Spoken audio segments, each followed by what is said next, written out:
Hello everyone, आज के news today के इस अंक में आप सभी स्टूडेंट्स का स्वागत है। और आज हम लोग 1 जुलाई के न्यूज़ टुडे डॉक्यूमेंट को कवर करेंगे इस सेशन में। और इसमें सबसे पहले जो महत्वपूर्ण सुर्खियां हैं, मतलब जो न्यूज आर्टिकल हैं बड़े, उसे हम लोग पहले देख लेते हैं और उसके बाद हम लोग एक एक करके स्टार्ट करेंगे। तो सबसे पहला क्या है, डिजिटल इंडिया के 10 वर्ष। दूसरा, आरबीआई की छमाही वित्तीय स्थिरता रिपोर्ट आई है, एफएसआर, इसके संदर्भ में न्यूज है। और तीसरा, निजी पूंजी जुटाने की रणनीति, वर्ल्ड ऑफ डेब्ट रिपोर्ट 2025। चौथा, पांचवा, एसडीजी एनआईएफ प्रगति रिपोर्ट 2025। और अंत में कार्बन क्रेडिट ट्रेडिंग स्कीम के लिए मसौदा नियम। तो ये हमारी सुर्खियां थी। यहां पे संक्षिप्त सुर्खियां भी कुछ महत्वपूर्ण हैं, जैसे देखते हैं, विल्मिंगटन घोषणा, अल्टर मैग्नेट्स, सुप्रीम कोर्ट में आरक्षण, और इस तरह की जो अन्य न्यूज है, कुछ सुर्खियों में रहे स्थल भी है, जैसे नामीबिया। तो इसे भी हम लोग शॉर्ट न्यूज के रूप में कवर करेंगे अंत में। तो हम लोग शुरू करते हैं अपने पहले न्यूज आर्टिकल से, जो कि है डिजिटल इंडिया के 10 वर्ष। तो मूल रूप से यहां पे डिजिटल इंडिया के बारे में बात होगी। है क्या बेसिकली कि विश्व के साथ साथ भारत भी डिजिटल इंडिया के दौर में और इंफॉर्मेशन रिवॉल्यूशन, आईटी क्रांति के दौर में जी रहा है। तो इसलिए सरकार की भी एक महत्वपूर्ण जिम्मेदारी यह है कि इसके लाभ को और इसके विकास को अंतिम व्यक्ति तक पहुंचाना और उससे अंतिम व्यक्ति को जोड़ना, मतलब प्रत्येक व्यक्ति को, समाज और अर्थव्यवस्था के प्रत्येक व्यक्ति को उस पूरे व्यवस्था से जोड़ना, जिसके लिए डिजिटल क्रांति की आवश्यकता होगी। और बड़े पैमाने पर डिजिटल इंफ्रास्ट्रक्चर और उससे जुड़े जो अवेयरनेस है और जो शिक्षा है को पूरा किया जा सके, उसका विकास किया जा सके, जिससे कि डिजिटल डिवाइड जैसी स्थिति ना बनी रहे। तो इस सब के मद्देनजर, इन संदर्भों को ध्यान में रखते हुए, भारत में डिजिटल क्रांति लाने के लिए और डिजिटल डिवाइड जैसी समस्या को खत्म करने के लिए डिजिटल इंडिया को प्रारंभ किया गया, जिसके 10 वर्ष अभी पूरे हुए हैं और जिसके संदर्भ में अन्य आयाम भी है यहां पे, जिसके बारे में ये न्यूज आर्टिकल है। तो हम लोग एक एक करके देखते हैं क्या है। शुरुआत, जैसा हमने बताया, 2015 में इसे शुरू किया गया था। और क्या है, डिजिटल रूप से सशक्त समाज और ज्ञान अर्थव्यवस्था।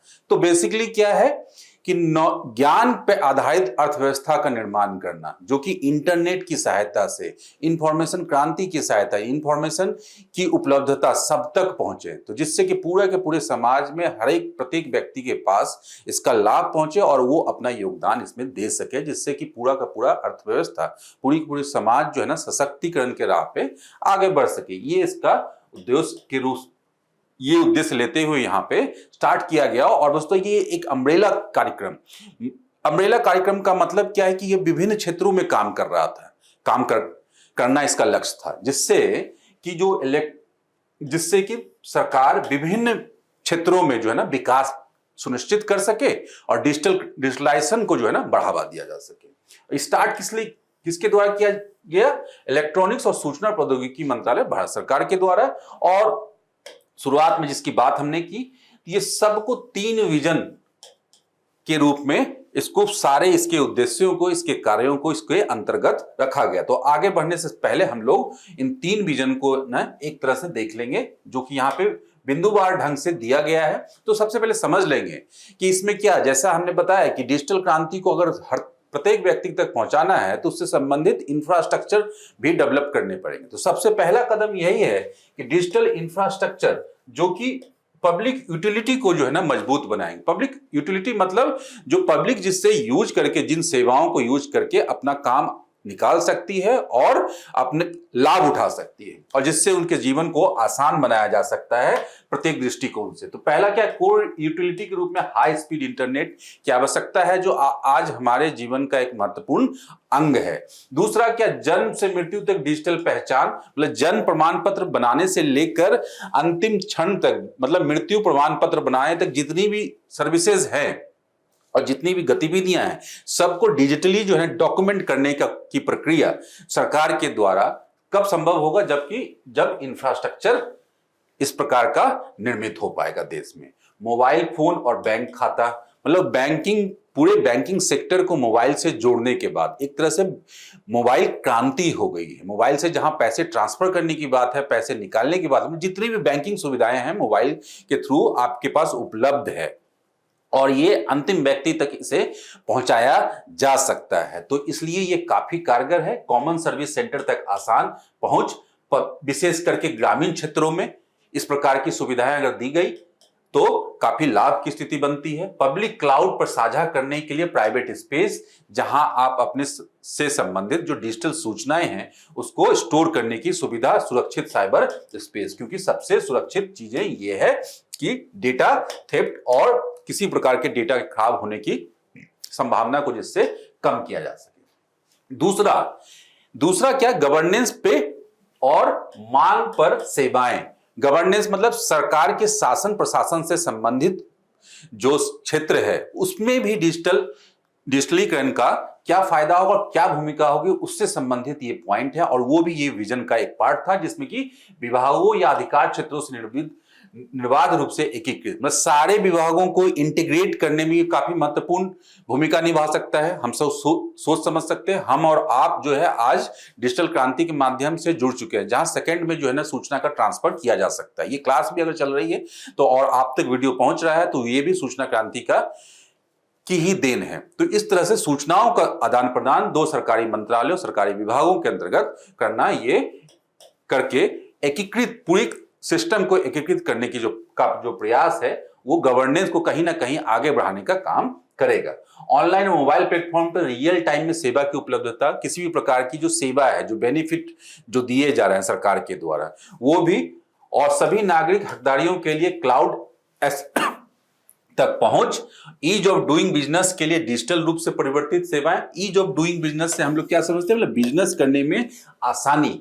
तो इस प्रकार से सेवाएं हो, मतलब बिजनेस करने से संबंधित जो जानकारियां हैं, बिजनेस करने से संबंधित जो कंप्लायंसेस हैं, जो अनुपालन के लिए जो नियम है, तो और उससे संबंधित जो लाइसेंस वगैरह जो सिस्टम है, सारी चीजों को क्लियरेंस से संबंधित जो प्रक्रिया है सबको डिजिटलाइजेशन कर दिया जाए। तो जिससे क्या होगा, बिजनेस को शुरू करना जहां आसान होगा वहीं बिजनेस को चला पाना भी आसान होगा।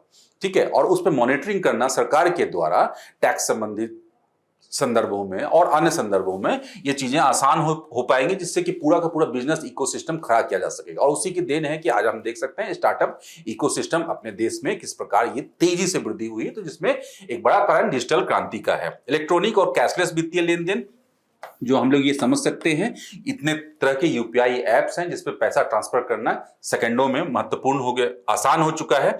निर्णय समर्थन और विकास के लिए जीआईएस का उपयोग करना, तो जीआईएस जो भौगोलिक अवस्थिति को की सूचना प्रदान करता है। जीआईएस जो है इंफॉर्मेशन, ज्योग्राफिकल इंफॉर्मेशन सिस्टम से समझते हैं, जो कि डिसीजन मेकर के लिए काफी इंपॉर्टेंट होता है। तो काफी महत्वपूर्ण ये पहल है। अंतिम में क्या, नागरिकों को डिजिटल सशक्तिकरण, तो ये दोनों चीजें अगर होंगी तो इससे क्या होगा, नागरिकों का सशक्तिकरण होगा।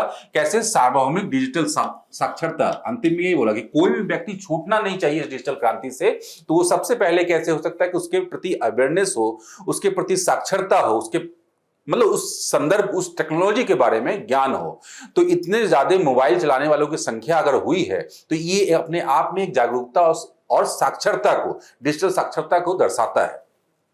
सार्वभौमिक रूप से सुलभ डिजिटल संसाधन जो कि सब तक पहुंचाया जा सके। सभी दस्तावेजों, प्रमाण पत्रों के लिए क्लाउड एक्सेसिबिलिटी, ठीक है, और भारतीय भाषा में उपलब्ध डिजिटल संसाधन और सुविधाएं, मतलब जो व्यक्ति जिस भाषा में समझ रहा है, जो उसकी मदर टंग है, उसमें जो है चीजें उपलब्ध हो, उसके पास डॉक्यूमेंट उपलब्ध हो। सहभागी गवर्नेंस के लिए सहयोगात्मक डिजिटल प्लेटफॉर्म और क्लाउड के माध्यम से सभी हकदारियों को पोर्टेबिलिटी। तो ये सारी चीजों को हम लोग देख सकते हैं, जिससे कि आप डेमोक्रेसी को भी मजबूत बना सकते हैं, इससे सहभागिता बढ़ा सकते हैं गवर्नेंस के क्षेत्र में। तो इस तरह से हम लोगों ने देखा डिजिटल इंडिया के जो है ना विजन जो थे। अब डिजिटल इंडिया की उपलब्धियां जो है ना, इसका अगला चरण यही होगा कि उपलब्धियां क्या है, हमने क्या हासिल किया पिछले 10 वर्षों में। तो ये काफी सकारात्मक पिक्चर है। यहाँ पे देख सकते हैं कि डिजिटल अर्थव्यवस्था पूरी की पूरी डेवलप हुई, जैसा हमने किया कि समाज के प्रत्येक क्षेत्र को इंटरकनेक्टेड बनाएगा, इंटीग्रेटेड बनाएगा, जोड़कर। जैसे 22-23 में डिजिटल अर्थव्यवस्था को राष्ट्रीय आय में कितना है, 11.74% का योगदान था 22-23 में, जो कि बढ़ के कितना हुआ, 13.42%, मतलब लगातार ये बढ़ ही रहा है। उसके बाद क्या, state of India digital economy report. अब इस प्रकार की रिपोर्ट को ध्यान में रखेंगे, क्यों? क्योंकि ये मेंस के उत्तर लिखने में जहां ये देश के तकनीकी विकास को दिखाता है, प्रौद्योगिकी विकास को दिखाता है, वहीं एक सकारात्मक दिशा को भी दिखा सकता है। तो ऐसे रिपोर्ट को लिखकर जो है ना हम एक्स्ट्रा मार्क्स ले सकते हैं। तो ये याद रखेंगे, state of India digital economy report 2024 के अनुसार भारत अब अर्थव्यवस्था के डिजिटलीकरण में विश्व में तीसरे स्थान पे है। ठीक है, अर्थव्यवस्था के डिजिटलीकरण में कनेक्टिविटी और इंफ्रास्ट्रक्चर ये एकदम इंपॉर्टेंट है, जिससे कि पूरे भौगोलिक रूप से और जनसंख्या के रूप से जो व्यापक जनसंख्या है और भौगोलिक विविधता है देश में, उसको देखते हुए ये आवश्यक है कि कनेक्टिविटी, जिससे कनेक्ट किया जा सके सबको। तो इसमें भी क्या, 2014 में 25.15 करोड़ इंटरनेट कनेक्शन था और अभी कितना है, 96.96 करोड़, मतलब लगभग 140 करोड़ की जनसंख्या बताई जा रही है अभी, उसमें 96 करोड़, मतलब 100 करोड़ के आसपास जो है ना जनसंख्या इंटरनेट कनेक्शन है। और जिसमें कि एक परियोजना हम लोगों ने पहले भी करंट अफेयर में पढ़ा है, भारत नेट परियोजना, जो काफी महत्वाकांक्षी परियोजना है, जो कि सभी ग्राम पंचायतों को जोड़ने की परियोजना है इंटरनेट कनेक्शन, जिसमें 2.18 लाख ग्राम पंचायतों को जोड़ा जा चुका है भारत नेट परियोजना से, मतलब इंटरनेट की कनेक्टिविटी हो चुकी है, मतलब ग्राम स्तर तक भी इसकी पहुंच हो चुकी है। तो ये जो हमारा विजन था, जो यहां पे साकार होता हुआ दिखता है और उसके लाभ जो है ना यहाँ पे लेता हुआ देश दिख रहा है। अब क्या है कि कुछ और उपलब्धियों को देखेंगे, जैसे कि डिजिटल फाइनेंस और वित्तीय समावेशन। हमने बात की अभी बैंकिंग जुड़ाव की, बैंकिंग सुविधाओं को आसान बनाना। तो बैंकिंग सुविधाओं को आसान बनाने से सबसे पहली चीज क्या हुई, उससे क्या है कि भीड़ कम हुआ, बैंकिंग सिस्टम पे जो है ना बोझ कम हुआ, और उससे बैंकिंग सिस्टम की पहुंच भी बढ़ी। मतलब जिसके पास मोबाइल है वो बैंक तक उसकी सारी सेवाएं मोबाइल के माध्यम से ले सकता है। तो मतलब आसान होने के साथ साथ उसकी पहुंच में वृद्धि हो गई। तो ये सीधा सीधा क्या, प्रत्यक्ष तौर पे वित्तीय समावेशन की ओर हमारा बढ़ता हुआ कदम है, जो कि डिजिटल फाइनेंस के रूप में सामने आया और डिजिटल क्रांति के माध्यम से ये साकार हो रहा है। तो डिजिटल भुगतान के संदर्भ में हम लोग डेटा देख लेते हैं। क्या है कि digital payment, real time digital payments में भारत की 49% हिस्सेदारी है विश्व स्तर पे, ये ध्यान में 2023 में। और यूपीआई अब 7 से अधिक देशों में लागू है। भारत का जो यूपीआई सिस्टम है, पेमेंट ट्रांसफर सिस्टम जो है, वो 7 से अधिक देशों में, भारत के बाहर भी। आधार सक्षम डीबीटी, जो लाभ देने वाली सरकार की योजनाएं हैं, जिसमें प्रत्यक्ष हस्तांतरण कर दिया जाता है पैसा ही, तो वो जो है इसमें फर्जी लाभार्थियों की पहचान करके लगभग 3.48 लाख करोड़ की बचत की गई है। तो बेसिकली क्या था, जब पहले मैनुअल सिस्टम था, जब डिजिटलाइजेशन नहीं हुआ था रिकॉर्ड का, तो बहुत सारे ऐसे लोग और ऐसे लाभार्थी भी जो सिस्टम में आ जाते थे, जो कि वो लाभार्थी नहीं होने चाहिए थे, या डेटा का डुप्लीकेसी के कारण, मतलब एक ही व्यक्ति को 2 बार उसे लाभ मिल जाना, ये कोई नई बात नहीं थी। जिससे क्या हुआ, डिजिटल क्रांति के कारण क्या हुआ, ये सब समस्याओं से निजात मिला और इससे कितना 3.48 लाख करोड़ की बचत हुई है। तो ये काफी महत्वपूर्ण आंकड़ा है। रणनीतिक तकनीकी क्षमताओं का विकास, तो बेसिकली क्या है कि आज जैसा मैंने बताया कि शुरुआत हुई है इंफॉर्मेशन तकनीकी से, लेकिन आज हम लोग एआई तक पहुंच चुके हैं। तो एआई में भी हमें और हमारे देश को, अर्थव्यवस्था को सशक्त बनाने के लिए और विश्व लीडर में बनने के लिए या विश्व की मुख्य धारा में चलने के लिए एआई पे इन्वेस्ट करने के लिए हमें करना होगा, जिसमें कि ये रास्ता हमारा सुलभ करेगा इंडिया एआई मिशन, जिसमें कि एआई का एम्बिशियस महत्वाकांक्षी लक्ष्य जो है रखे गए हैं। उसी तरह से इंडियन सेमीकंडक्टर मिशन और सेमीकॉन इंडिया 2025 जैसी पहलों से तकनीकी क्षेत्र को मजबूती मिल रही है। तो ये सब सारे चीजें जो है ना है, जो भविष्य के दृष्टिकोण से डिजिटल इंडिया के लाभ के रूप में हम लोग देख सकते हैं। ई गवर्नेंस, जो हमने बताया कि गवर्नेंस के क्षेत्र में, शासन प्रशासन के क्षेत्र में महत्वपूर्ण भूमिका है, और प्रशासन को जो है ना जनता तक ले जाने की बात, तो डिजिटल क्रांति के द्वारा यह संभव हो सकती है। जैसे हमने देखा प्रत्यक्ष उदाहरण, यहाँ पे बैंकिंग का उदाहरण देखा, तो ये चीजें, एक और चीज, कर्मयोगी भारत योजना प्लेटफॉर्म के जरिए नौकरशाहों को डिजिटल ट्रेनिंग दी जा रही है। तो इसके लिए आवश्यक है कि जो अधिकारी हैं, जो लोक सेवक है, उनके पास भी पर्याप्त ट्रेनिंग होनी चाहिए, जिससे कि वो इंप्लीमेंट कर सके महत्वपूर्ण चीजों को। और उमंग ऐप भी है यहाँ पे, माध्यम से केंद्र और राज्य सरकार की सेवाओं को आम लोगों तक पहुंचाने की बात की जाए, जिससे कि सरकार ही आम लोगों तक पहुंच जाए। ठीक है ना। तो ये चीजें हम लोग देख सकते हैं। तो यहाँ पे काफी इंपॉर्टेंट डिजिटल इंडिया के 10 वर्ष। अब हम दूसरे न्यूज पे आते हैं। दूसरा न्यूज है हमारा आरबीआई की 6 माही वित्तीय स्थिरता रिपोर्ट। किसी भी अर्थव्यवस्था के लिए स्थिर रूप से जो है ना प्रदर्शन करना एक महत्वपूर्ण काम है, जिससे कि उसके अर्थव्यवस्था की सेहत और अर्थव्यवस्था की भविष्य को का आकलन किया जा सकता है। और देश की प्रमुख संस्थाओं के साथ साथ जो केंद्रीय बैंक है उसकी भूमिका ये रहती है कि समय समय पर इसका आकलन किया जाए। तो उससे संदर्भ में हमारे देश में वित्त मंत्रालय के साथ साथ आरबीआई की भूमिका ये रहती है कि देश की सेहत को, आर्थिक सेहत को, वित्तीय क्षमता को मापने के लिए इस प्रकार की रिपोर्ट आए। और ये इस प्रकार की ही जो रिपोर्ट है ये 6 माही वित्तीय स्थिरता रिपोर्ट जो है साल में जो 2 बार आती है उससे संबंधित ये न्यूज है। तो इसके बारे में हम लोग देखते हैं। तो इसमें क्या है कि इसको सबसे पहले देख लेंगे क्या है कि अर्धवार्षिक है ये, है ना, साल में 2 बार वित्तीय स्थिरता रिपोर्ट, फाइनेंशियल स्टेबिलिटी रिपोर्ट को क्या हुआ, क्या है, चर्चा का विषय क्यों है, क्योंकि ये मजबूती को, भारतीय अर्थव्यवस्था की मजबूती को, जैसे हमने बताया कि वित्तीय क्षमता को मापने के लिए इस प्रकार की रिपोर्ट आती है, तो क्या मजबूती को रेखांकित करता है कि भारतीय अर्थव्यवस्था मजबूत हुई है, इसके संदर्भ में ही आगे आयाम होंगे। और क्या है कि ये वित्तीय स्थिरता और विकास परिषद के द्वारा ये रिपोर्ट निकाली जाती है, परिषद के द्वारा, और इसमें भारत की वित्तीय प्रणाली की मजबूती तथा इसके समक्ष मौजूद जोखिमों का सामूहिक आकलन प्रस्तुत किया जाता है। तो हमने ये संस्था भी देख लिया, हमने ये महत्वपूर्ण संस्था है वित्तीय स्थिरता और विकास परिषद जो वित्त मंत्रालय के अधीन काम करती है। तो सबसे पहले हम लोग इस संस्था के बारे में ही समझ लेते हैं, थोड़ा बेसिक चीजें। वित्तीय स्थिरता और विकास परिषद की स्थापना कब हुई थी? 2010 में। और अध्यक्ष कौन है? केंद्रीय वित्त मंत्री। और सदस्य के रूप में जैसे सेबी के अध्यक्ष होंगे, आरबीआई के चेयरमैन होंगे, है ना, यहाँ पे दिया हुआ है। जो पेंशन निधि विनियामक और विकास प्राधिकरण पीएफआरडीए है, जो भारतीय बीमा विनियामक और विकास प्राधिकरण है, उसके मुख्य जो अधिकारी हैं वो इसके सदस्य होंगे। तो कुल मिलाकर क्या अर्थव्यवस्था की महत्वपूर्ण क्षेत्र जैसे केंद्रीय बैंक शामिल हो गया, जो शेयर मार्केट को चलाने वाली जो संस्था है, जो विनियामक संस्था है, इंश्योरेंस, सब के प्रमुख को मिलाकर ये संस्था बनती है, जिससे कि वित्तीय क्षेत्र को, देश के वित्तीय क्षेत्र का आकलन सही किया जा सके।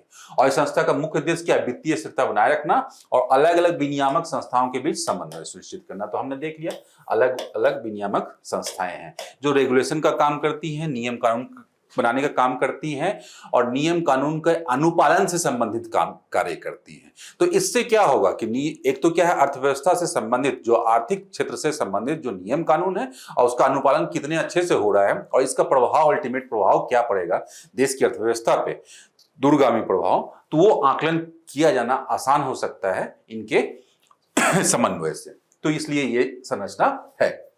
अब आरबीआई रिपोर्ट के मुख्य बिंदुओं पर जो रिपोर्ट है अभी वित्तीय स्थिरता रिपोर्ट, उसके मुख्य बिंदुओं को हम लोग देख लेते हैं। तो ये हेडिंग में है। तो सबसे पहले क्या है? वैश्विक वृद्धि समृद्धि का संचालक है भारत अभी भी। ये सबसे पहली रिपोर्ट, सबसे पहला हेडिंग है, इसमें शीर्षक है।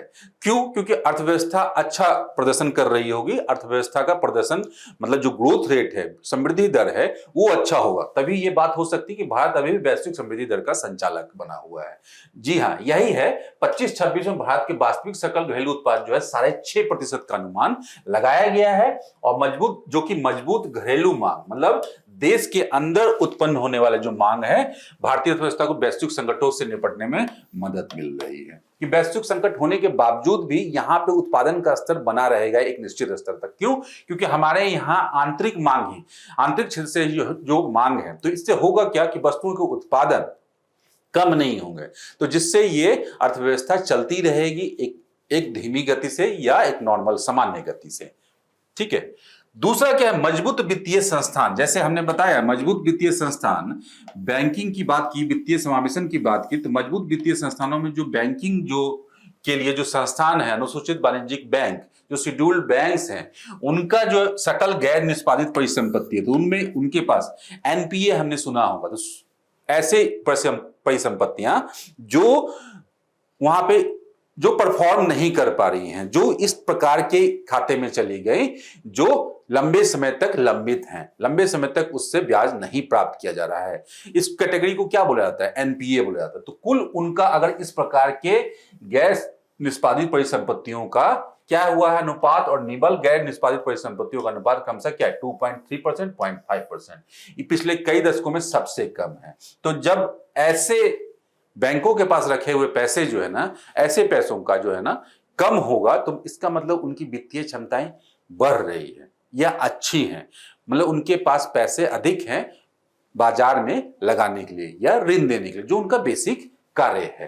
तो ये हम लोग यहाँ पे समझ सकते हैं। यहाँ पे यही एक और आंकड़ा है यहाँ पे कि 2025 तक अनुसूचित वाणिज्यिक बैंकों का जोखिम भारित परिसंपत्तियों की तुलना में पूंजी अनुपात कितना है 17.3%। तो मतलब ये रिकॉर्ड स्तर पर पहुंच गया, जो अभी तक का सबसे अच्छा है। तो मतलब कुल पूंजी और जितना उन्होंने लोन दिया वो लोन पूरी तरह से पूर्ति हो रही है, मतलब वापस आ रही है लोन, वो लोन जो लंबित नहीं है कहीं से।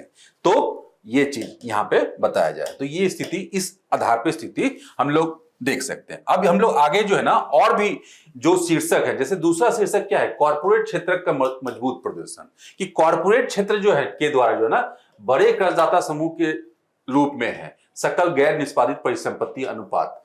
तो हुआ क्या है वहां पे कि वो भी 3.8% से घटकर 1.9% हो गया है 2025 में। इसको थोड़ा समझ लेते हैं कि देखिए जो एनपीए हुआ, जो परफॉर्म नहीं कर रहे, मतलब जो लोन देने के बाद वो वापस नहीं आ रहा है बैंक को, तो ऐसे एसेट को हमने बताया कि एनपीए घोषित की जाती है एक समय के निश्चित समय के बाद। और इसमें लेने वाला कौन है सबसे अधिक, तो सबसे मुख्य रूप से लेने वाला देश में कॉर्पोरेट सेक्टर, जो कि अपने कार्यों के लिए, अपने नई परियोजनाओं के लिए लेते हैं विभिन्न रूपों में। लेकिन पिछले कुछ वर्षों में देखा गया, मतलब कुछ दशकों में भारत में, कि भारत के बैंकिंग क्षेत्र की ये बहुत बड़ी समस्या है कि इसमें जो कॉर्पोरेट के पास जो लोन गया उसकी रिकवरी जो है रेट जो है कम थी, जिसके कारण एनपीए बढ़ गया, और देश का कुल जो एनपीए है बैंकों के पास वो कॉर्पोरेट क्षेत्र को आता है। तो यहां पे यही बात बोली गई है कि वो जो रेशियो है वो बड़े कर्जदाता समूह का सकल गैर निष्पादित परिसंपत्ति अनुपात 2023 में कितना था 3.1% से घटकर मार्च 2025 में कितना हुआ 1.9%। तो काफी घट चुका है ये, है ना, ये काफी घट चुका है। तो ये काफी सकारात्मक चीज है, मतलब रिकवरी तेज हो रही है, मतलब जो लोन लेने वाला कॉर्पोरेट हैं वो अपना लोन चुका रहे हैं। तो इसका मतलब आसान भाषा में ये। उसी तरह से हम लोग देख सकते हैं मुद्रास्फीति की स्थिति, मुद्रा की स्फीति की स्थिति भी जो है ना उसमें हम लोग दो तरह से देख सकते हैं, घरेलू मुद्रास्फीति और दूसरा आयातित मुद्रास्फीति। मतलब घरेलू मुद्रास्फीति में मतलब कि चीजों के दाम, वस्तुओं के और सेवाओं के जो दाम जो है लगातार बढ़ रहे हैं, मतलब उनके दर में वृद्धि हो रही है, इसी को मुद्रास्फीति बोलते हैं हम लोग। तो इसका प्रभाव क्या पड़ेगा उपभोक्ता मूल्य सूचकांक पे, क्योंकि चीजें महंगी होंगी धीरे धीरे पिछले वर्ष की तुलना में, यही मुद्रास्फीति है। और जो अंतिम उपभोक्ता है उसके जेब पे इसका अतिरिक्त वित्तीय बोझ बढ़ेगा, और कुल मिलाकर क्या है कि उत्पादन क्षमता पे इसका असर पड़ेगा। यही हम लोग बेसिक इकोनॉमिक्स मुद्रास्फीति को बढ़ने के संदर्भ में समझते हैं। तो वो क्या है, मुद्रास्फीति कम हुई है, तो इससे क्या हुआ कि वो जो हमने बात की जो एक्स्ट्रा बोझ बढ़ रहा है अतिरिक्त आम जनता पे वो कम हो गया, तो ये अच्छी बात है। आयातित मुद्रास्फीति क्या है, मतलब विदेश में कुछ ऐसी घटनाएं हुई जिससे कि जो कमोडिटी है और जो तेल है जो मुख्य रूप से हम लोग आयात करते हैं उनके दाम में वृद्धि हो गई, जिसके कारण से जो है ना मुद्रास्फीति जो है अधिक हो रहा है। तो उसके कारण से जो तनाव हुए हैं, लेकिन तनाव की वजह से इनकी कीमतें में कुछ उतार चढ़ाव देखे जा सकते हैं। तो वहां भी ये चीजें जो है ना कम हुई हैं ओवरऑल। लेकिन मध्य पूर्व में जो अभी ईरान, इजराइल और फिलिस्तीन ये सब वाला जो मुद्दा है, युद्ध की स्थिति है, उसके कारण कुछ उतार चढ़ाव भविष्य में देखे जा सकते हैं। तो ये है पूरा का पूरा इस तरह से रिपोर्ट में। तो आरबीआई की रिपोर्ट में कुछ लास्ट में क्या है हम लोग बच जाता है क्या, वैश्विक माइक्रो फाइनेंशियल जोखिम, मतलब छोटे लोन से संबंधित, ये छोटे स्तर पे जो लोन दिए जा रहे हैं उसमें कितना जोखिम है। तो देश में क्या है, देश के बीच वैश्विक व्यापार में तनाव, जारी भू राजनीतिक संघर्ष, बढ़ते वैश्विक सार्वजनिक ऋण और विकसित अर्थव्यवस्थाओं में संभावित मंदी जैसी कारक उभरती अर्थव्यवस्थाओं को भी प्रभावित कर सकते हैं। तो बेसिकली इसमें यही बताया जा रहा है कि देशों के बीच में जो व्यापार किया जा रहा है, लेकिन जो इस प्रकार की जो भू राजनीतिक संघर्ष की स्थिति है, तो वहां पे पूरा का पूरा सप्लाई चेन डिस्टरप्ट होगा, मतलब व्यापार जो है प्रभावित होगा।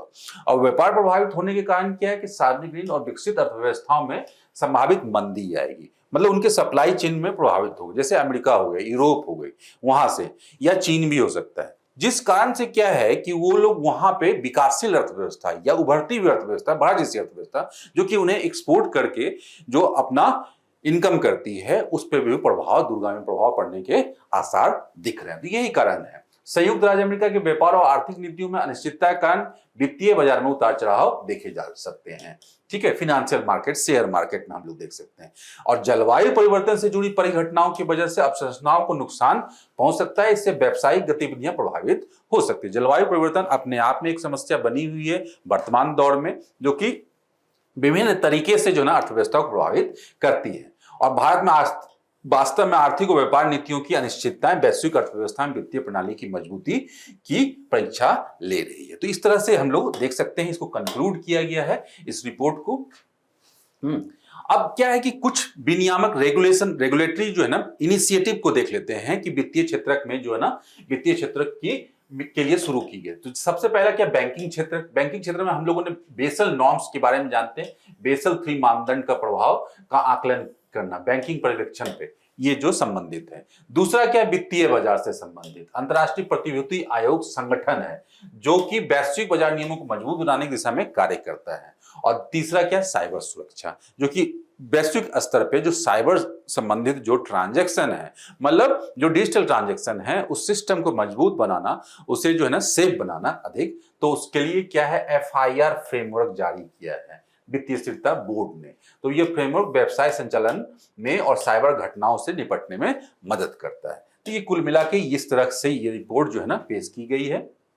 ठीक है, और भारतीय पहलों को हम लोग देख लेते हैं। वो वैश्विक पहल थी, भारतीय पहल क्या है, व्यापार के भुगतान के रुपये में उपयोग को बढ़ावा देना। मतलब व्यापार के भुगतान में रुपये के उपयोग को मतलब किसी चीज को खरीदने के लिए जो है ना हम लोग जो है ना रुपये के रूप में ट्रांजैक्शन करेंगे, जिससे हमारी विदेशी मुद्रा जो है ना रिजर्व रहेगी और भविष्य के लिए वो प्रयोग किया जा सकते हैं या किसी दूसरे मद के लिए, कार्य के लिए। संशोधित चल निधि कवरेज अनुपात, जो लिक्विडिटी कवरेज रेशियो है, नियमावली जारी की गई है। और डिजिटल लेंडिंग पे RBI ने दिशा निर्देश जारी किए हैं। तो इस तरह से लेंडिंग की जो प्रक्रिया है, जो ऋण देने की प्रक्रिया है, डिजिटल मोबाइल ऐप बहुत सारे आ गए हैं, तो उससे संबंधित RBI, तो उसमें एक ट्रांसपेरेंसी और एक सेफ्टी आएगी, जिससे ये चीजों को और आगे बढ़ाया जा सकता है। तो ये अंत में हम लोगों ने इनिशिएटिव्स को भी देख लिया इससे संबंधित। चलिए अब हम लोग नेक्स्ट न्यूज पे आते हैं। नेक्स्ट न्यूज हमारा है निजी पूंजी जुटाने की रणनीति। निजी पूंजी, देखिए देश के संदर्भ में ही बात हो रही है, और पूंजी महत्वपूर्ण है किसी भी सिस्टम को चलाने के लिए, चाहे व्यक्ति हो, परिवार हो, समाज हो और देश की अर्थव्यवस्था हो। तो इसी संदर्भ में हमारी वित्त मंत्री के द्वारा निजी पूंजी के संदर्भ में अंतर्राष्ट्रीय मंच में ये बात कही गई है, और एक 7 सूत्री रणनीति का प्लान दिया गया। 7 सूत्री रणनीति कि निजी पूंजी को कैसे देश में लाया जा सके, जिससे कि देश के अर्थव्यवस्था और यहाँ पे जो आर्थिक प्रक्रियाएं हैं, गतिविधियां, उसको आगे बढ़ाया जा सके। तो बेसिकली कहाँ कहा गया है, ये कहा गया है वित्त पोषण पे चौथे अंतर्राष्ट्रीय सम्मेलन FFD4 के नाम से फेमस है, और ये स्पेन का सेविले शहर है। स्पेन का सेविले शहर, ठीक है, पहले भी आपने न्यूज टुडे डॉक्यूमेंट में पढ़ा होगा इसके बारे में। वहां पे उस मंच से इसने यहां पे कहा गया। और बेसिकली ये संस्था के बारे में हम लोग ने विस्तार से चर्चा किया था। आज मैं एक संक्षेप में बता देता हूं कि UN से संबंधित ये संस्था है, जो इसका कार्य ही यही है कि विश्व स्तर पे विकासशील अर्थव्यवस्थाओं को मदद करना, सहायता प्रदान करना। ठीक है, तो इससे संबंधित ये है, और उन्होंने 7 सूत्री रणनीति की बात की गई। चलिए अब निजी पूंजी जुटाने के लिए 7 सूत्री रणनीति के बारे में कुछ चीजों को देख लेते हैं कि क्या क्या चीजों को ध्यान में रखा जाएगा, क्या आयाम है इसके। पहला क्या है, मजबूत घरेलू वित्तीय बाजार। अब संरचना उद्योग को वित्त पोषित करने के लिए, मतलब वो पैसा लेके आप लगाओगे कहाँ, है ना। अब संरचना उद्योग को वित्त पोषित करने के लिए बैंकिंग प्रणाली में पूंजी बाजार को मजबूत करना। संस्थागत सुधारों को बढ़ावा दिया जाए के जरिए संभावित जोखिम का समाधान किया जा सकता है। इसमें स्वतंत्र और विनियामकों की स्थापना करना, पारदर्शी बोली प्रक्रिया को लागू करना, तब व्यापार करने की सुगमता और बेहतर बनाना शामिल है। तीसरा क्या, निवेश हेतु अवसरों को बढ़ाना, जिससे कि अधिक से अधिक निवेशक आए और ये निजी पूंजी जो है ना हमारे यहाँ आकर्षित हो विभिन्न क्षेत्र में, विभिन्न रीजन में, देश के विभिन्न रीजन में। जिससे कि देश के विकास को, ओवरऑल विकास के लिए उसको यूज किया जा सके। अब निजी पूंजी जुटाने के लिए 7 सूत्री रणनीति के बारे में अगला चरण क्या है कि मिश्रित वित्त को बढ़ावा देना। मिश्रित वित्त मतलब क्या समझ रहे हैं हम लोग कि निजी निवेश को जोखिम से मुक्त करने की क्या है, सार्वजनिक और रियायती वित्त है ना का लाभ उठाने, तो वहां पे सॉवरेन ग्रीन बॉन्ड जैसी व्यवस्था तो होगी, मतलब सरकार जो बॉन्ड जारी करती है ना, सरकार के द्वारा ही जारी किए जाने वाले बॉन्ड, और उसके साथ साथ क्या इम्पैक्ट इन्वेस्टमेंट जैसी नवीन साधनों का भी उपयोग किया जा सकेगा। मतलब जो परंपरागत रूप से मतलब बाहरी ऋण को आकर्षित करने के लिए सरकारें जो है ना बॉन्ड बेचती थी, और बॉन्ड बेच के क्या है, हमें ऋण लेने की प्रक्रिया है देश के अंदर भी और देश के बाहर भी। तो सॉवरेन जहां भी लग जाता है वो सरकार के द्वारा जारी किया जाने वाला है। लेकिन आजकल ऐसी भी बॉन्ड व्यवस्था हो चुकी है जिसमें कि निजी प्लेयर को भी शामिल किया जा सकता है, और ये चीजें हैं तो इससे संबंधित हम लोग देख सकते हैं। उसी तरह से बहुपक्षीय विकास बैंक और विकास वित्त संस्थाओं की भूमिका को सक्रिय बनाना, मतलब डिफरेंट जो स्टेक होल्डर्स हैं, और उसके बाद उभरते बाजारों और विकासशील अर्थव्यवस्थाओं की दीर्घकालिक क्षमता एवं स्थिरता को सटीक रूप से दर्शाने हेतु अंतर्राष्ट्रीय क्रेडिट रेटिंग पद्धतियों का विकास करना, कि इस प्रकार से क्रेडिट रेटिंग की व्यवस्था, मतलब कि उससे एक ट्रांसपेरेंसी हो गई कि किसकी क्रेडिट रेटिंग कितनी है, मतलब कहां पे रिकवरी रेट ज्यादा है, तो इससे इन्वेस्टमेंट आकर्षित होगा जो पूंजी लगाने के लिए जा रहा है किसी राष्ट्र में, किसी रीजन में, किसी सेक्टर में, तो उसके पास ये आंकड़े होंगे। और वैसे अंत में वही सूक्ष्म लघु और मध्यम उद्योग का समर्थन देने हेतु जमीनी स्तर पर पूंजी को उपलब्ध कराना। तो बेसिकली यही है कि देश की विकास को करना है बाहर जैसे उभरती हुई अर्थव्यवस्था को, तो यहाँ मैन्युफैक्चरिंग हब बनाना होगा। और मैन्युफैक्चरिंग हब में हमने कई बार सुना है कि आवश्यक है, कोर पॉइंट क्या है, एमएसएमई जो लघु उद्योग है, सूक्ष्म उद्योग है, और उनके लिए पूंजी की उपलब्धता अधिक बनाना। तो इसके लिए आवश्यक है कि वहां पे जमीनी स्तर पे काम करते हुए उनको उन तक जो है ना पहुंच बनाना, कि उनकी पहुंच जो है ना बन सके निजी पूंजी तक जो देश में आ रही है।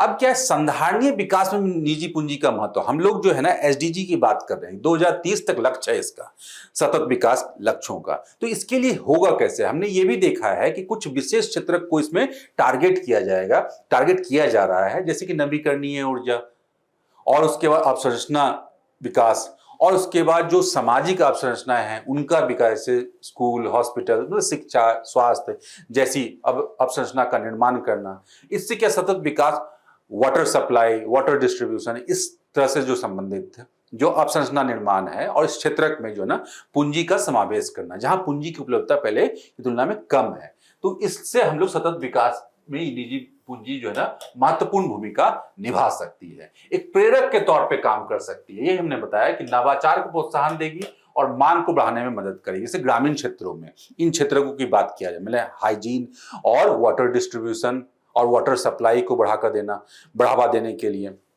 वित्तीय उपलब्धता बढ़ाना, और हर जगह जो है ना वित्तीय उपलब्धता हो पाए। जैसे संयुक्त राष्ट्र व्यापार एवं विकास के अनुसार शिक्षा, स्वास्थ्य, जलवायु परिवर्तन क्षेत्रों में हर साल लगभग $2.5 ट्रिलियन के निवेश की कमी है, जो कि किससे पूरा किया जा सकता है, प्राइवेट सेक्टर से, है ना, प्राइवेट पूंजी से।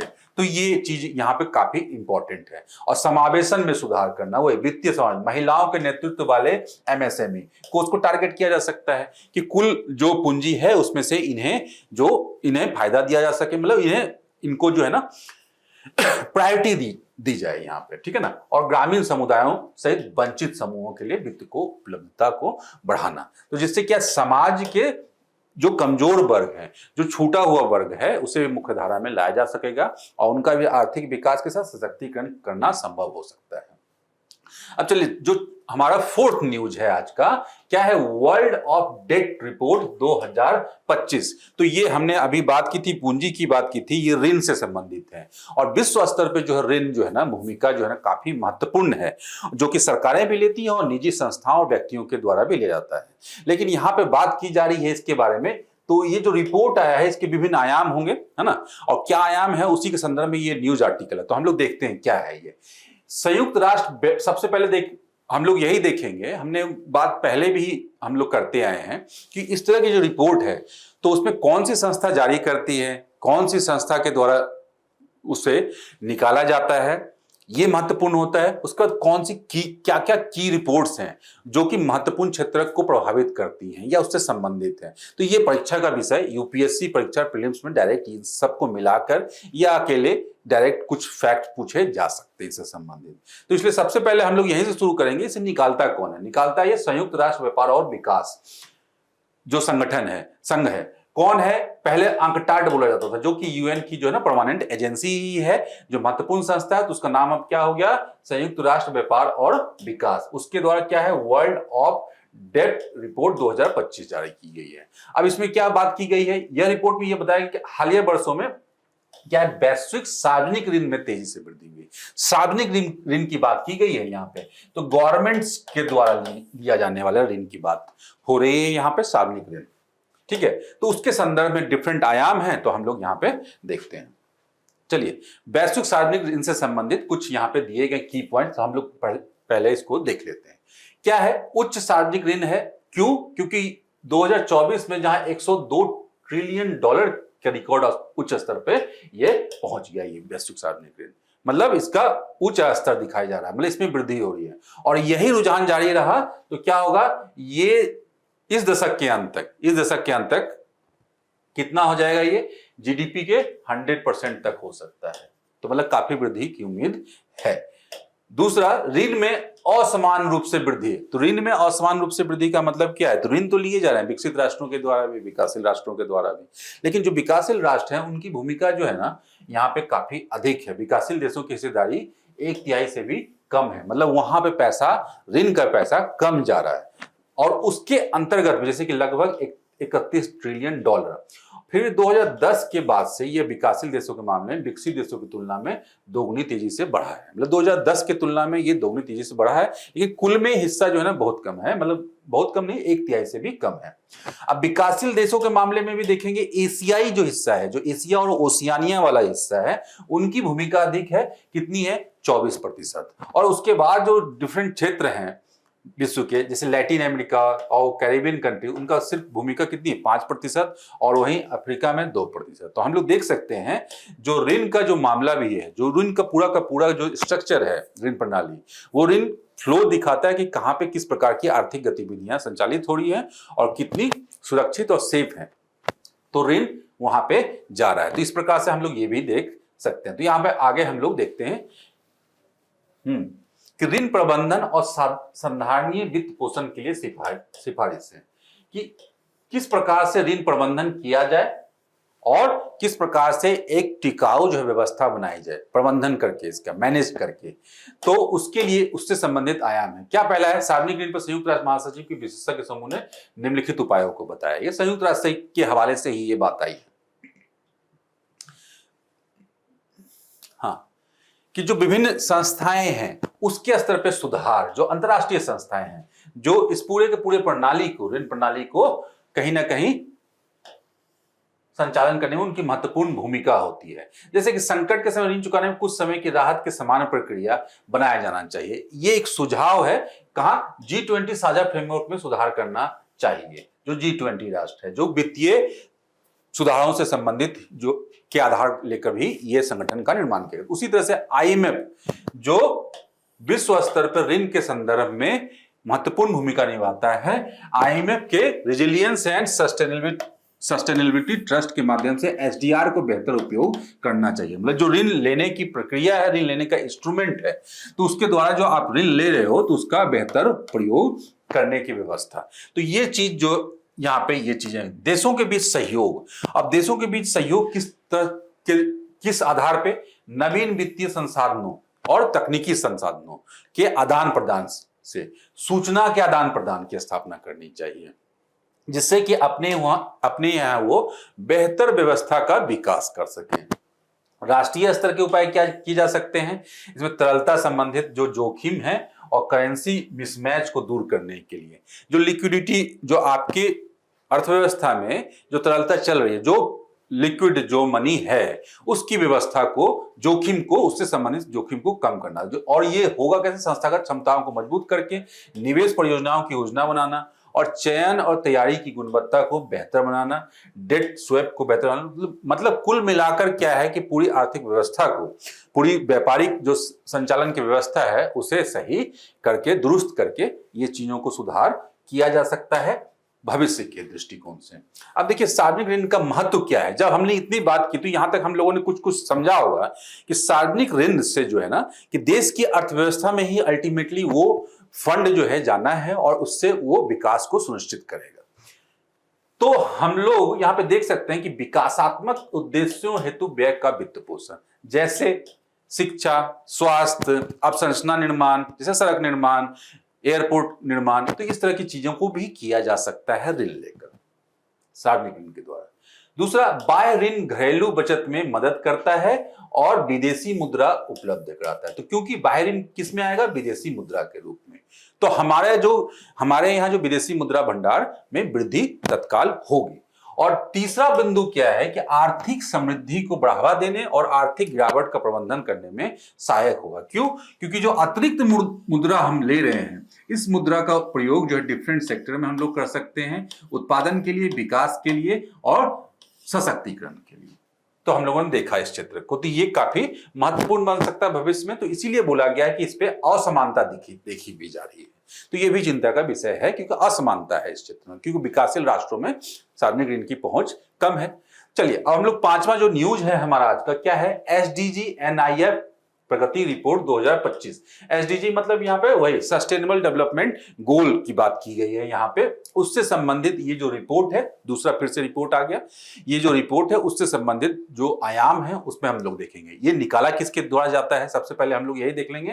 तो भारत सरकार के मंत्रालय कौन? सांख्यिकी और कार्यक्रम कार्यान्वयन मंत्रालय, मॉस्पी या मॉस्पाई जिसको अंग्रेजी में बोलते हैं, ठीक है। नेशनल इंडिकेटर फ्रेमवर्क प्रगति रिपोर्ट 2025। बेसिकली इसमें क्या देखा जा रहा है, किस प्रकार की, किस संदर्भ में ये रिपोर्ट निकाला जा रहा है कि देश में जो सस्टेनेबल डेवलपमेंट को प्राप्त करने के लिए जो लक्ष्य जो निर्धारित किए गए हैं 2030 तक, तो उसके संदर्भ में जो कार्य चल रहा है, जो गतिविधियां चल रही है, वो उसका प्रदर्शन कैसा है, उनका प्रदर्शन कैसा है, तो उसके संदर्भ में, उसके आकलन से संबंधित ये रिपोर्ट, ये प्रगति रिपोर्ट है। तो इसलिए प्रगति रिपोर्ट लिखा हुआ है। तो ये क्या है? National indicator framework. यही नेशनल लेवल पे ये इंडिकेट करेगा डिफरेंट सेक्टर के माध्यम से कि देश में सतत विकास के लक्ष्यों को प्राप्त करने में क्या स्थिति है। तो कुल मिलाकर यही है, ठीक है। इसका संदर्भ हम लोग देखते हैं। तो यही सबसे पहले यही आ गया कि जो रिपोर्ट है जो हम लोग बोल रहे हैं, तो डिफरेंट क्षेत्र को ही जो आप देख सकते हैं कि ये सारे जो है एसडीजी हैं, जो लक्ष्य हैं, जैसे एसडीजी 2, एसडीजी 6, 7, 8, 9, 10, तो ये सबको यहाँ पे इंडिकेटर के रूप में रखा गया ये एनआईएफ में, ठीक है ना, नेशनल इंडिकेटर फ्रेमवर्क में, इस रिपोर्ट में। और उससे संबंधित जो पॉजिटिव आंकड़े हैं वो या निगेटिव जो भी संबंधित आंकड़े हैं वो यहाँ पे रखा गया। तो इससे हम लोग बड़े आसानी से समझ सकते हैं कि सतत विकास को पूरा करने के लिए हम देश हमारा कहां पे अभी लाई करता है। तो सबसे पहले क्या है? जीरो हंगर, भूखमरी से संबंधित क्या है? इसके लिए कृषि उत्पादकता में सुधार करना आवश्यक है। और इसमें क्या है? उत्पादन जो है ना हमारा बढ़ चुका है। तो उत्पादन क्या है? 2015-16 की तुलना में 2024-25 में कितना की वृद्धि हुई है? 61,247 से बढ़कर 94,110। तो काफी सुधार है इसमें। दूसरा, स्वच्छ और स्वच्छता, ग्रामीण क्षेत्रों में सुरक्षित पेयजल तक पहुंच, पहले 94.57%, 15-16 से बढ़कर कितना हुआ? 99.62%, लगभग 100%, लगभग 100%। और हम लोग जो है ना नल जल योजना के बारे में हम लोगों ने सुना होगा, तो ये चीज उससे संबंधित है, ग्रामीण क्षेत्रों में सुरक्षित पेयजल से संबंधित। तीसरा क्या है? एसडीजी 7, कुल स्थापित बिजली उत्पादन में नवीकरणीय ऊर्जा की हिस्सेदारी में भी बढ़ोतरी देखी गई। नवीकरणीय ऊर्जा, सौर ऊर्जा, विंड एनर्जी, भूतापीय ऊर्जा, पनबिजली, ये सब की भूमिका बढ़ रही है देश में, और सौर ऊर्जा की विशेष रूप से। तो कुल स्थापित विद्युत उत्पादन में इनकी उत्पादन क्षमता बढ़ी है। और यही एक महत्वपूर्ण आंकड़ा है कि प्रति व्यक्ति जो उत्पादन क्षमता है उसमें भी वृद्धि, जो पहले कितना था 64.04% वाट प्रति व्यक्ति 2014-15 में, वो बढ़ के कितना हो गया 156.31 वाट प्रति व्यक्ति। तो कुल मिलाकर क्या मतलब डबल हो गई, ठीक है। गरिमापूर्ण कार्य और आर्थिक समृद्धि। तो क्या सामाजिक सुरक्षा कवरेज बढ़ गया है यहाँ पे 2025 में 64.3, लगभग जो है ना 3 गुने के आसपास हो गया ये। उद्योग और नवाचार में जीडीपी की उत्सर्जन तीव्रता मतलब कार्बन उत्सर्जन जो हो रहा है, तो जीडीपी कैसी है उद्योग और नवाचार में, उसे कम करने के लिए तो जो गैप है वो 2005 से 2020 के बीच 36% से कम हुई है। और इसका मतलब अब पर्यावरण अनुकूलन यानी हरित विकास को बढ़ावा दिया जा रहा है। असमानता को कम करने के दृष्टिकोण से आप देख सकते हैं ग्रामीण क्षेत्रों में घरेलू खर्च की गिनी गुणांक।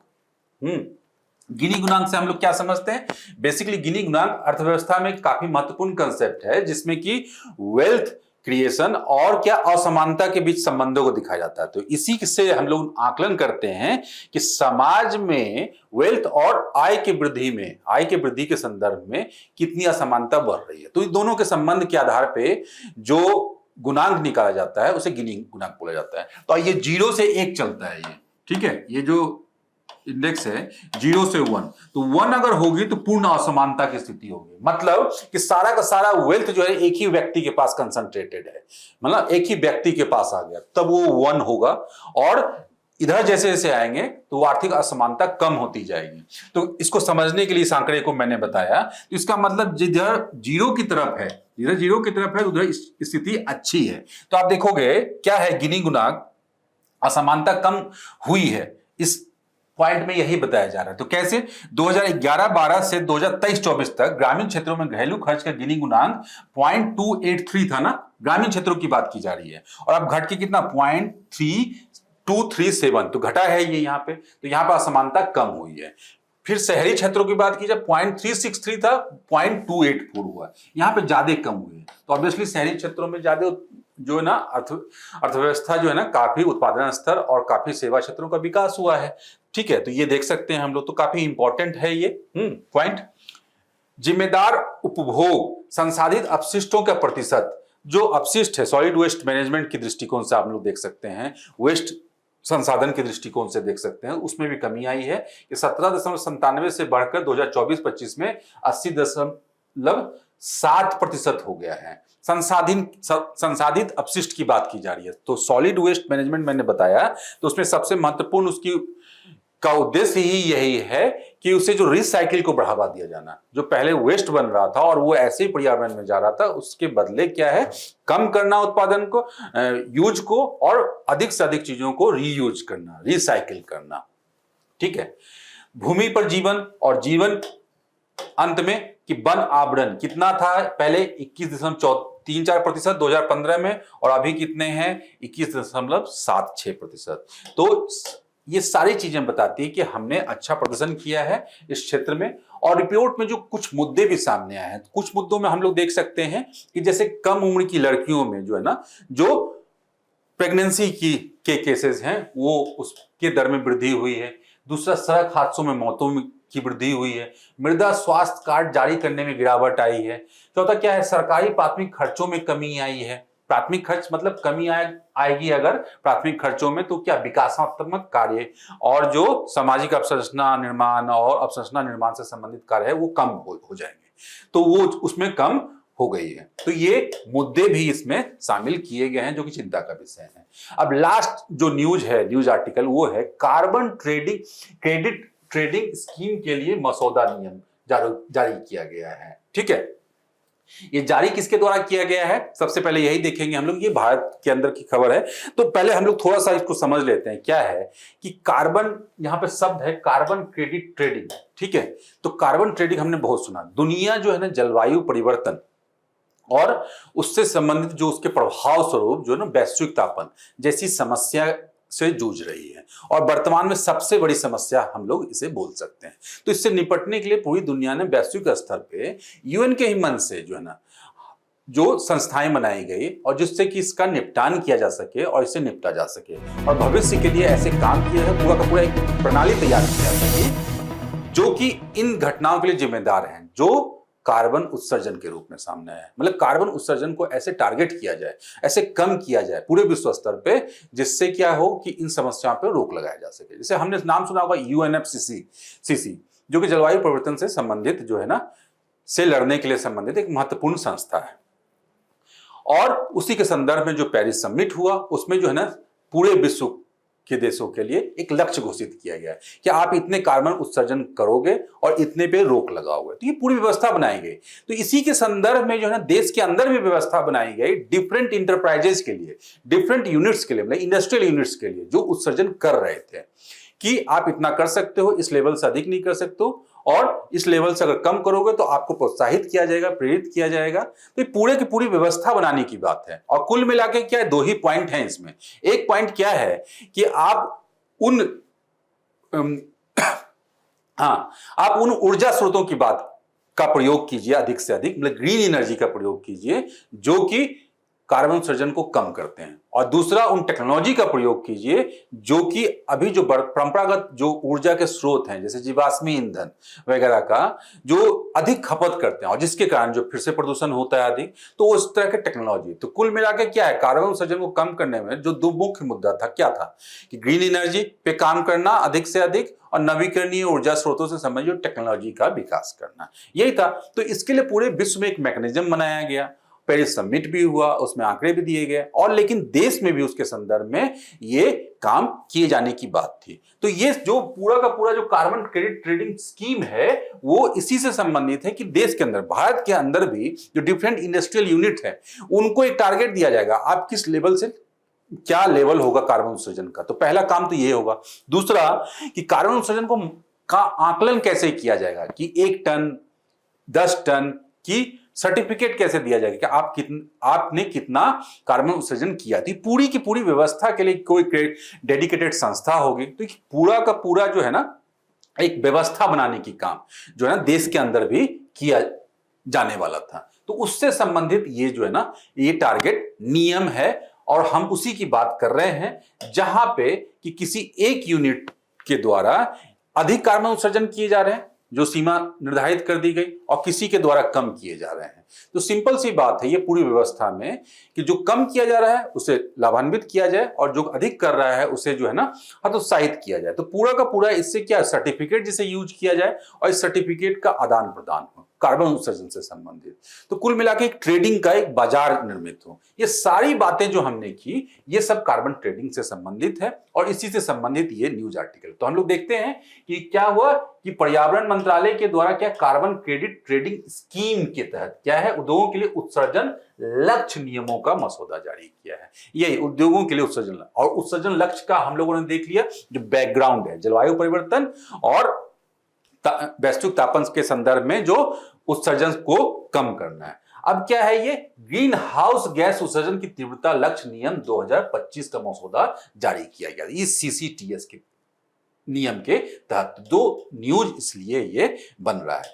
अब इसके लिए कौन सी संस्था जिम्मेदार होगी, कौन संस्था ये सारी चीजों को जो निगरानी करेगा, कौन ये तय करेगा किस यूनिट को कितनी उत्सर्जन करना है और उसका सर्टिफिकेशन कौन देगा, मतलब उसका आकलन कौन करेगा कार्बन उत्सर्जन का, जैसे 1 टन कार्बन के लिए कितना क्रेडिट दिया जाना चाहिए, कहां पे बाजार ये बनेगा जहां पे इनका क्रेडिट का जो सर्टिफिकेट का ट्रांसफर किया जा सकेगा। तो पूरी व्यवस्था को समझने के लिए हम लोग समझ सकते हैं, देखते हैं कि मुख्य मसौदा नियमों पर एक नजर कि क्या है ग्रीन हाउस गैस उत्सर्जन तीव्रता को उत्पादन या उत्पादन की प्रगति प्रति इकाई के संबंध में प्रति टन उत्सर्जित CO2 के बराबर के रूप में परिभाषित किया गया है। यही है कि प्रति टन CO2 में एक सर्टिफिकेट आपको के पास होगा। इसके तहत 400 से अधिक औद्योगिक संस्थाओं के लिए कानूनी रूप से बाध्यकारी GHG उत्सर्जन संबंधी लक्ष्य का प्रस्ताव किया गया है। ऊर्जा दक्षता ब्यूरो यही संस्था की बात की गई है। यह संस्था यहां पे केंद्रीय भूमिका निभाएगा जो उत्सर्जन लक्ष्यों को निर्धारित करेगा, ठीक है। और उसके बाद क्या जो क्षेत्रक भी ऐसे जहां से ये चीजें हो रही हैं उत्सर्जन अधिक हो रही हैं तो उससे उसकी भी पहचान की जाएगी, जैसे एल्युमिनियम, लोहा, इस्पात, पेट्रोलियम शोधन, पेट्रोकेमिकल और बस क्षेत्रकों को पे भी लागू होंगे। इसका पालन ना करने पर अब सबसे मन में हमारे यही सवाल हो रहा है कि जो पालन नहीं करेगा तो तब क्या इस व्यवस्था को, तो उसके लिए क्या है कि बाध्यकारी बनाने के लिए और इसके लिए पेनाल्टी की बात भी की जाए, वित्तीय दंड लगाया जाएगा किसे, पर्यावरण संरक्षण अधिनियम 1986 के अंतर्गत, ठीक है। तो मैंने जो हतोत्साहित करने वाली बात की, ठीक है। और उसका कार्बन क्रेडिट ट्रेडिंग स्कीम के बारे में हम लोग थोड़ा जान लेते हैं कि लक्ष्य इसका यही है कि कार्बन मूल्य निर्धारण को बढ़ावा देकर जीएचजी उत्सर्जन को कम करना और उत्सर्जन को निर्धारित शुल्क वसूला जाएगा। तो इसलिए इससे किया जा सकता है कि जो एक निर्धारित सीमा से ऊपर जो है उत्सर्जन करता है तो उससे शुल्क लिया जाएगा, मतलब लेवी किया जाएगा, उस पर टैक्स लगाया जाएगा, जिससे कि वो हतोत्साहित होगा। दूसरा, कानूनी आधार क्या है इसका, इन सारी प्रक्रिया का कानूनी आधार भी प्रदान किया गया, जिसमें क्या हमने सुना है, ऊर्जा संरक्षण संशोधन अधिनियम के तहत केंद्र सरकार को बीई के साथ परामर्श पर करके सीसीटीएस लागू करने का अधिकार है। तो लागू कैसे किया जाएगा ये भी समझ लिया हम लोगों ने। उसके बाद इसके प्रमुख घटक निम्नलिखित हैं। क्या अनुपालन तंत्र, मतलब कैसे बाध्यकारी संस्थाओं के लिए क्या चीजें हैं। इसके तहत बाध्यकारी संस्थाओं को अपने लक्ष्य से कम उत्सर्जन करने पर कार्बन क्रेडिट सर्टिफिकेट मिलेगा जो लक्ष्य निर्धारित किया गया, और स्वैच्छिक ऑफसेट तंत्र होगा। यह अन्य क्षेत्रकों को जीएचजी उत्सर्जन में कटौती करने और उन्हें समाप्त करने और उन्हें रोकने के लिए अपनी परियोजनाओं का पंजीकृत कराने में सक्षम बनाता है, जिससे ये पता चल जाएगा कहां पे किस प्रकार की गतिविधियां चल रही हैं, मतलब कौन ग्रीन एनर्जी में ज्यादा ये इन्वेस्टमेंट कर रहा है, कौन अभी भी पुरानी व्यवस्था परंपरागत व्यवस्थाओं के आधार पे ग्रीन एनर्जी को नहीं प्रयोग कर रहा है, तो उस तरह से उस पर निगरानी रखी जा सकेगी। तो ये चीजें पूरी की पूरी ये व्यवस्था है। ठीक है, हम लोग देखते हैं क्या है कि प्रशासक, इसलिए हमने देखा केंद्रीय संस्था कौन, ऊर्जा दक्षता ब्यूरो।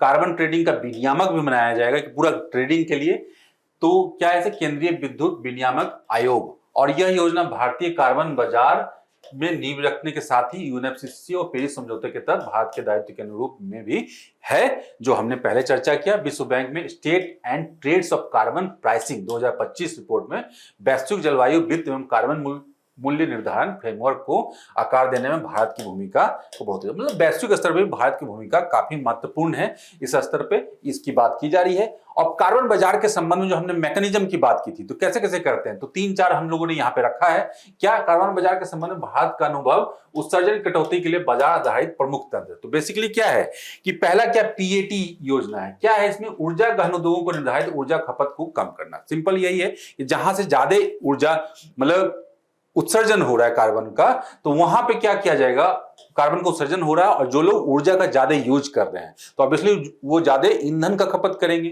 तो वहां पे क्या करेगा, उनकी ऊर्जा खपत को कम करने की बात की जाएगी।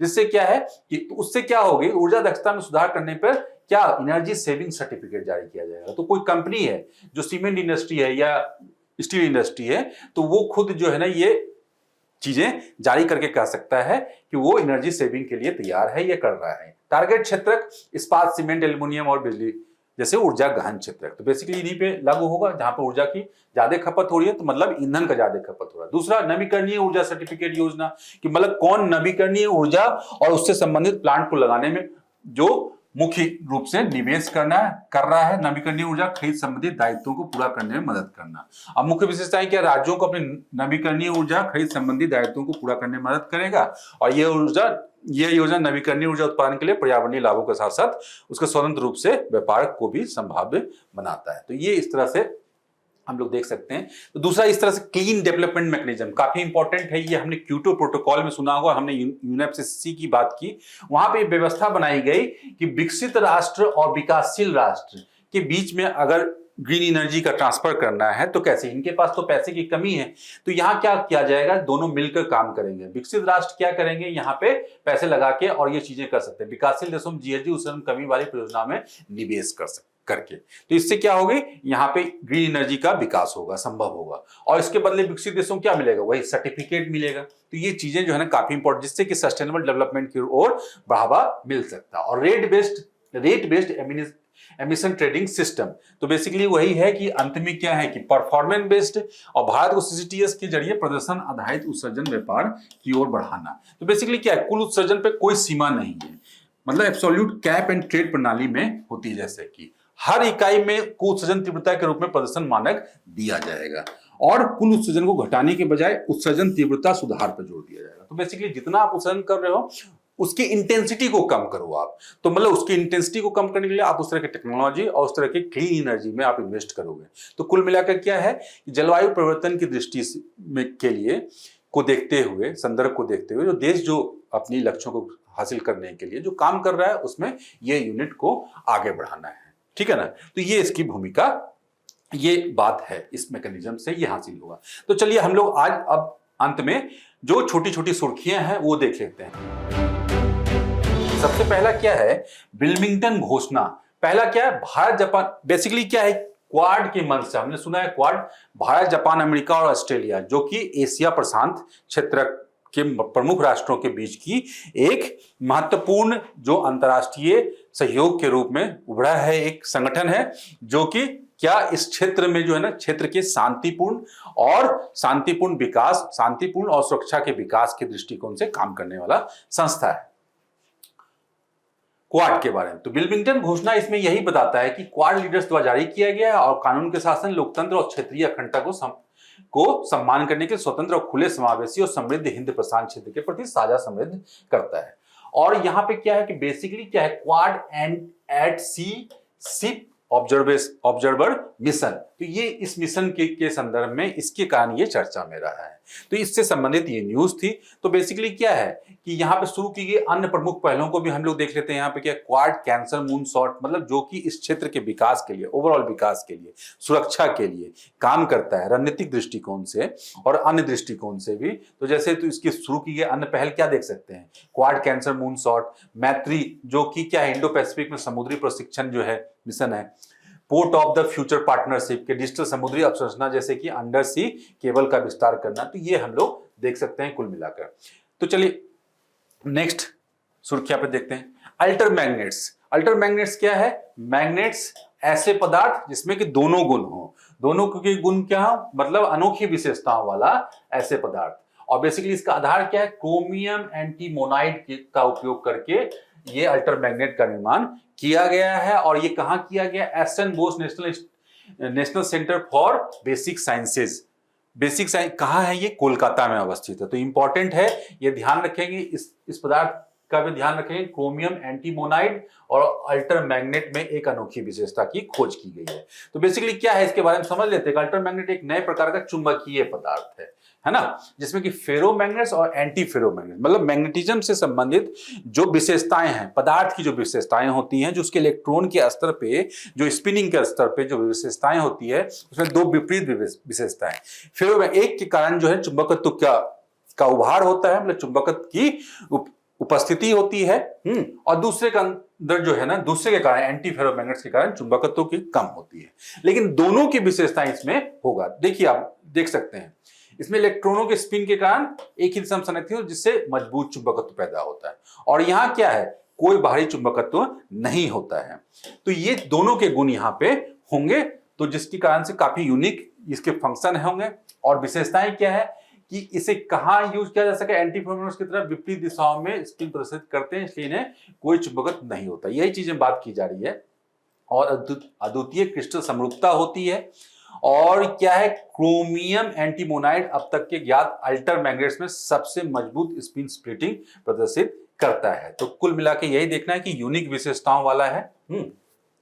अब सुप्रीम कोर्ट में आरक्षण की बात की जा रही है। तो सुप्रीम कोर्ट में हम लोग जानते हैं कि सामान्यतः जो है ना, उसके न्यायिक सेवाओं में के अलावा जो गैर न्यायिक सेवाएं हैं उसमें आरक्षण की बात अभी तक नहीं की गई थी। लेकिन अब पहली बार जो है ना, वहां पे क्या है, आंतरिक प्रशासनिक पदों पे जैसे एससी और एसटी वर्गों के लिए कर्मचारियों को आरक्षण देने की औपचारिक नीति शुरू कर दी है। और इसमें जैसे personal assistant, registrar, librarian, assistant of chamber attendant आदि इस पदों को बढ़ा जाएगा इससे। और यह नीति न्यायिक पदों पर लागू नहीं होगी। और केंद्र सरकार के आरक्षण नीति के अनुरूप इसमें एससी के कर्मचारियों के लिए 15% और 7.5% किसके लिए, अनुसूचित जनजातियों के लिए। तो ये चीजें न्यूज इसलिए सुर्खी में बन रहा है। आपदा चेतावनी प्रणाली, तो देश में हम लोग जानते हैं कि देश का केंद्रीय संस्था कौन है, एनडीएमए, आपदा प्रबंधन से संबंधित और आपदा के क्षेत्र के समय में और आपदा के पूर्व जो है, आपदा के समय में जो काम करने के लिए जो महत्वपूर्ण संस्था है एनडीएमए।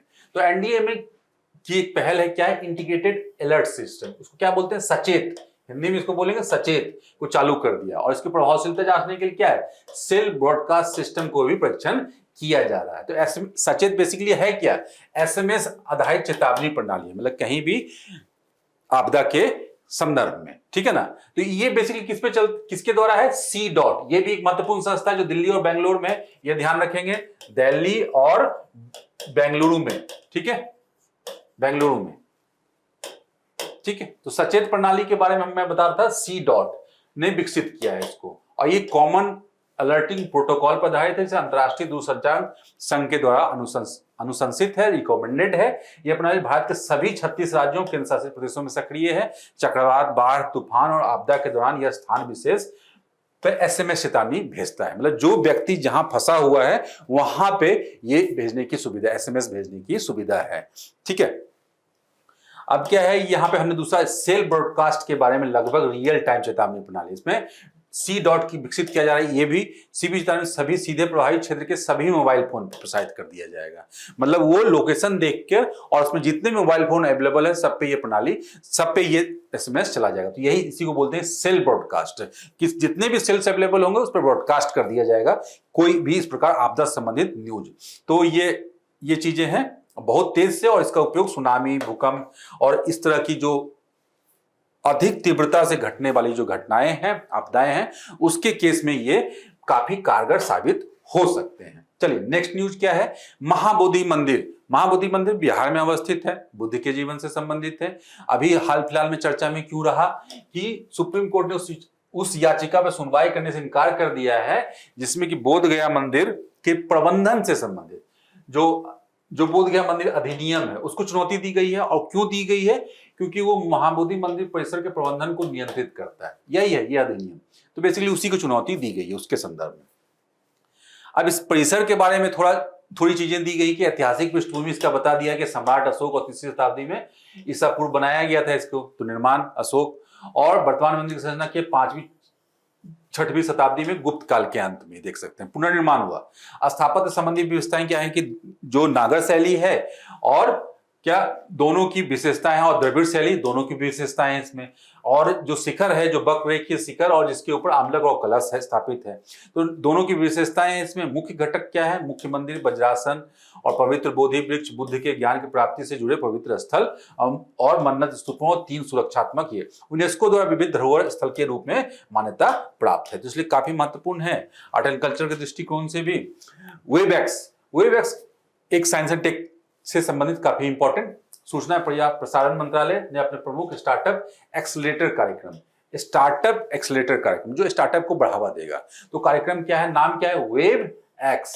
ठीक है, ये तो उसके लिए क्या है के तहत web x startup challenge 2025 launch किया है। ध्यान रखिए कार्यक्रम क्या है, वेब एक्स, और जो कार्यक्रम है इसके अंतर्गत जो है वेब एक्स स्टार्टअप चैलेंज 2025, और शीर्षक क्या है इसका, शीर्षक क्या है, Bhasha Setu real time language tech for Bharat.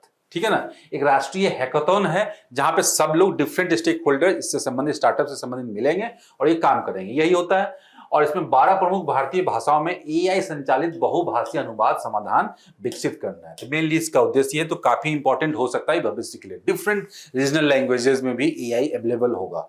ठीक है, तो वेबएक्स के बारे में थोड़ा समझ लेते हैं कि ministry of information and broadcasting के द्वारा ये पहल शुरू किया गया है। स्टार्टअप एक्सेलरेटर प्रोग्राम चलाता है ये, और वेबएक्स लक्षित हैकाथन और इंक्यूबेशन, मेंटरशिप और राष्ट्रीय प्लेटफॉर्म के साथ एकीकरण के माध्यम से बेहतर विचारों को समर्थन भी करता है। तो चलिए नेक्स्ट देखते हैं, संथाल विद्रोह। संथाल विद्रोह एक महत्वपूर्ण विद्रोह में से, जो कि 1857 क्रांति से भी पहले घटित हुआ।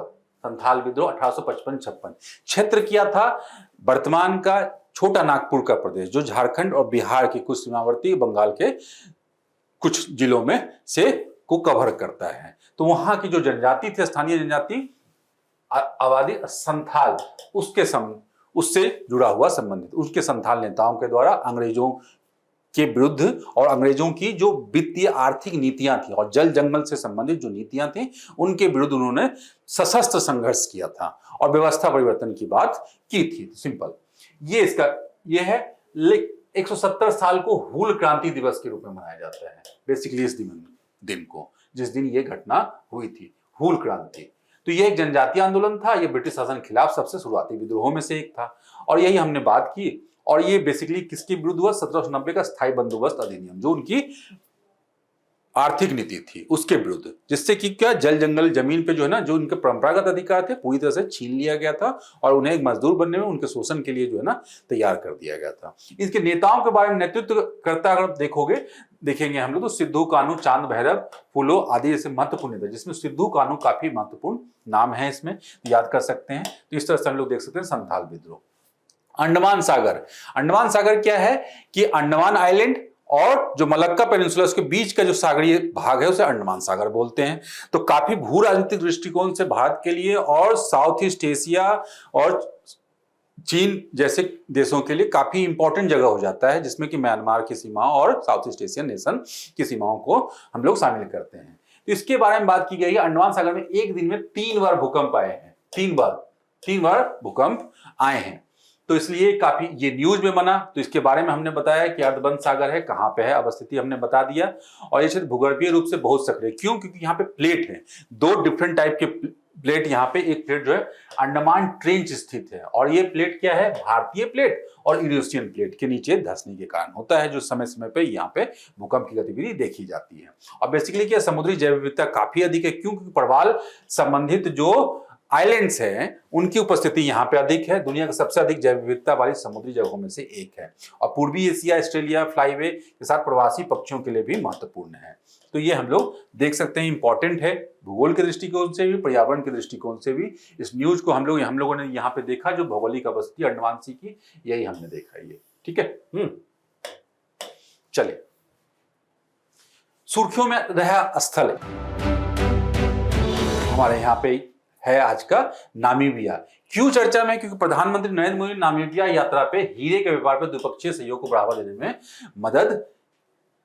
मदद करेगी। प्रधानमंत्री नरेंद्र मोदी की नामीबिया यात्रा, ठीक है ना। तो ये यात्रा हुई द्विपक्षीय सहयोग से संबंधित बात है, और हीरे का व्यापार, तो इससे संबंधित हम लोग क्या देख सकते हैं? भू राजनीतिक दृष्टिकोण, भारत की मैत्री सहयोग और संसाधन के दृष्टिकोण से इंपॉर्टेंट है, और इसलिए ये न्यूज बना। और नामीबिया को अगर हम लोग देखेंगे तो नामीबिया क्या दक्षिण पश्चिम में, मतलब साउथ अफ्रीका से ऊपर, बोत्सवाना से जो पश्चिम में और अंगोला से घिरा हुआ जो ये है, और कोस्टल वाला जो क्षेत्र है, यहीं पे नामीब मरुस्थल है, नामीब मरुस्थल, और जो यहाँ पे 2 मरुस्थलों की भी लोकेशन बनती है यहाँ पे, ठीक है ना। तो हमने देख लिया, ये लोकेशन देख लिया। अब इस तरह से अटलांटिक महासागर का तट देख लिया हम लोगों ने। कुछ चीजें और देख लेते हैं, जैसे कि नदियां, जैसे Okavango river, Zambezi river, orange river, ठीक है। कुनेने थोड़ा सा जो है यहाँ पे नया है, लेकिन ये तीनों काफी जो है ना पॉपुलर है नाम में। नामी वो कालाहारी डेजर्ट भी है।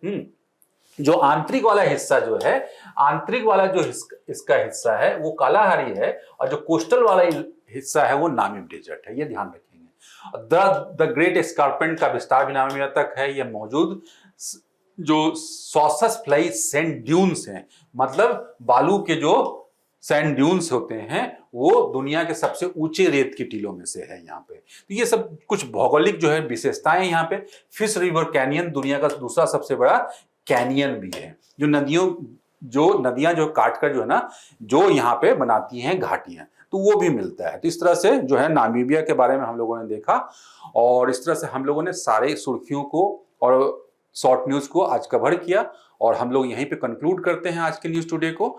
और आशा है कि आप लोगों ने ठीक से समझा होगा, और आप लोग आने वाली प्रश्नोत्तरी को हल कीजिए और अपने नॉलेज को चेक कीजिए, और इस चैनल पे बने रहिए। धन्यवाद।